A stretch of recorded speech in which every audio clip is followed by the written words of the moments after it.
Welcome to my channel. ನಾನು DVS enterprises YouTube channel ನಮ್ಮದು.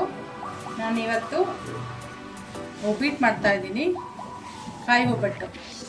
ಅದು ನಾನು ಆಗಲೇ ಎಲ್ಲ ಕಾಯಿ ತುರ್ದು ಅದು ಮಿಕ್ಸಿಲಿ ಸ್ವಲ್ಪ ಆರಿಸ್ಕೊಂಡು ಇಟ್ಕೊಂಡಿದ್ದೀನಿ.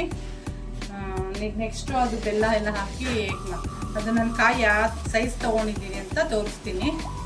ಈ ಸೈಜ್ ಸ್ವಲ್ಪ ದಪ್ಪನೇ ಐತೆ ಕಾಯಿ, ತುಂಬ ದಪ್ಪ ಇಲ್ಲ, ಸಣ್ಣನೂ ಇಲ್ಲ, ಮೀಡಿಯಮ್ ಸೈಜ್. ಇದು ಸೈಜ್ ತೊಗೊಂಡಿದ್ದೀನಿ. 3 ಕಾಯಿ ತೊಗೊಂಡು ಸಾಂಗ್ ಮಾಡ್ಕೊಡ್ತೀನಿ.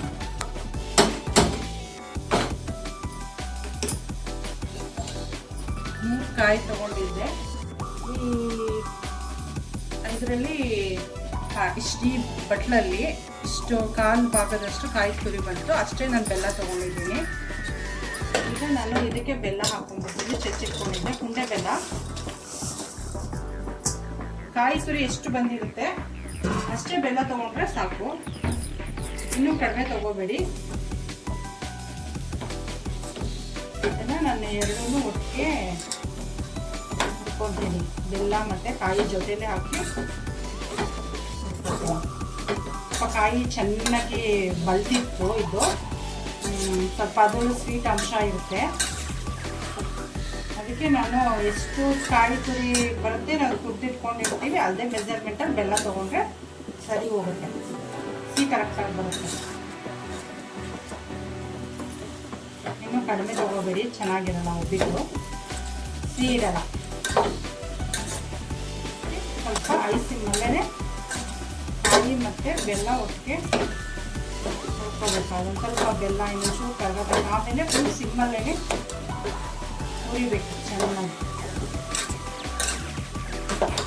ಮಿಕ್ಸ್ ಮಾಡಬೇಕು. ಅದು ಕಾಯಿ ಹುರಿದು ಸ್ವಲ್ಪ ಮಾಡ್ತಾರೆ, ಅದೇ ನಾನು ಕಾಯಿ ನೀರು ಹಾಕಿ ರುಬ್ಬಿಲ್ಲ, ಬರೀ ಹಾಗೆ ಕಾಯಿ ಅದು ಸ್ವಲ್ಪ ಜಿಡ್ಡಂಶ ಇರೋದ್ರಿಂದ ಹಾಗೆ ಪೌಡ್ರ್ ಆಯಿತು. ಅದಕ್ಕೆ ಬೆಲ್ಲ ನಾನು ಒಟ್ಟಿಗೆ ಜೊತೆಲೇ ಹಾಕ್ಕೊಂಡು ಮಿಕ್ಸ್ ಮಾಡ್ಕೊತಾ ಇದ್ದೀನಿ. ಸ್ವಲ್ಪ ನೀರು ಹಾಕ್ಕೊಂಡು ಆಡ್ಕೊಳ್ಳೋದಿದ್ರೆ ಫಸ್ಟ್ ಒಂದ್ಸಲ ಕಾಯಿನ ಒಂದು ಸ್ವಲ್ಪ ಹುರಿದ್ಬಿಟ್ಟು ಆಮೇಲೆ ಬೇಕಾದ್ರೆ ಬೆಲ್ಲ ಹಾಕ್ತೀನಿ. ಒಟ್ಟಿಗೆ ಎರಡು ಹಾಕ್ಕೊತಾ ಇದ್ದೀನಿ.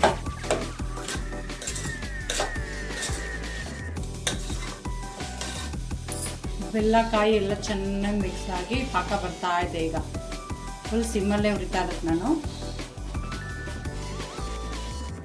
ನೋಡಿ ಹಿಂಗೆ ಮಾಡಿದ್ರೆ ಕೈಗೆ ಅಂಟಲ್ಲ.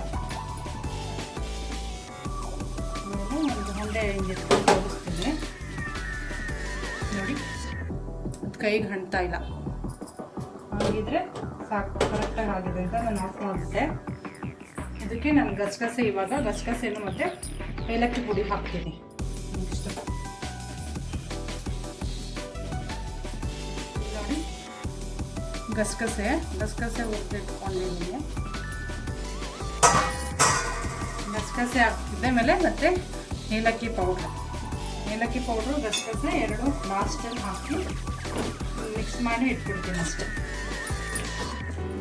ಆಮೇಲೆ ಒಬ್ಬಟ್ಟು ತಟ್ಟೋದು. ಲಾಸ್ಟಲ್ಲಿ ಏಲಕ್ಕಿ ಹಾಕೋದು ಫ್ಲೇವರ್ ಲಾಸ್ಟಲ್ಲಿ ಚೆನ್ನಾಗಿರುತ್ತೆ ಅಂತ. ಫಸ್ಟೇ ಹಾಕಿ ಹುರಿದ್ಬಿಟ್ರೆ ಅದ್ರದ್ದು ಫ್ಲೇವರೆಲ್ಲ ಹೊರಟೋಗ್ಬಿಡುತ್ತೆ. ಅದಕ್ಕೆ ಗಸಗಸೆ ಏಲಕ್ಕಿ ಲಾಸ್ಟಲ್ಲಿ ಹಾಕೋದು. ಮಿಕ್ಸ್ ಮಾಡಾಯಿತು.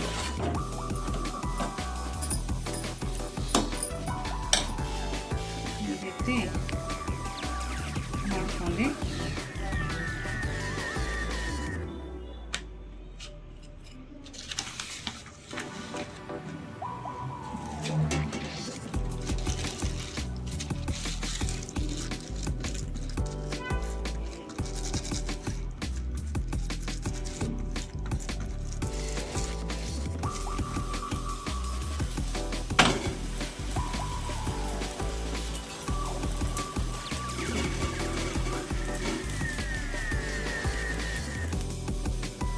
ಒಬ್ಬಟ್ಟು ರೆಡಿ. ಇಷ್ಟು ಸಾಫ್ಟ್ ಆಗಿದೆ ನೋಡಿ. ಈ ವಿಡಿಯೋ ನಿಮಗೆ ಇಷ್ಟವಾದಲ್ಲಿ ಲೈಕ್ ಮಾಡಿ, ಶೇರ್ ಮಾಡಿ, ಕಮೆಂಟ್ ಮಾಡಿ. ಖಂಡಿತ ಇದನ್ನು ಟ್ರೈ ಮಾಡಿ, ಚೆನ್ನಾಗಿ ಬರುತ್ತೆ. Thank you.